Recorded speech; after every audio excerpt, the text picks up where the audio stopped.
പിന്നെ ഇത് നാച്ചുറലി അത് ഇവോൾവ് ചെയ്ത് വന്നതിൻ്റെ ഒരു ചരിത്രമുണ്ട്. രാജസ്ഥാനിലാണ് സത്യത്തിൽ ഇതിൻ്റെ ഒരു ഒരു ജെനസിസ്. അവിടുത്തെ സാധാരണ ഗ്രാമങ്ങളിലാണ്. അവിടെയുള്ള ഈ ജോലിക്ക് വരുന്ന സാധാരണ തൊഴിലാളികൾ അവരുടെ കൂലി അവർക്ക് കൂലി കൊടുത്തെന്ന് വ്യാജമായിട്ട് രേഖയുണ്ടാക്കി കോൺട്രാക്ടർമാർ പറ്റിക്കുന്ന അവിടെ നിന്നാണ് ഇതിൻ്റെ കഥ ശരിക്കും തുടങ്ങുന്നത്.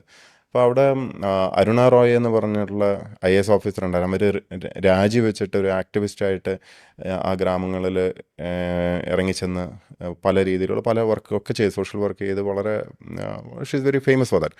അപ്പോൾ അവരാണ് ഇവരെ എംപവർ ചെയ്തിട്ട് ചോദ്യം ചോദിക്കാൻ പഠിപ്പിച്ചത്.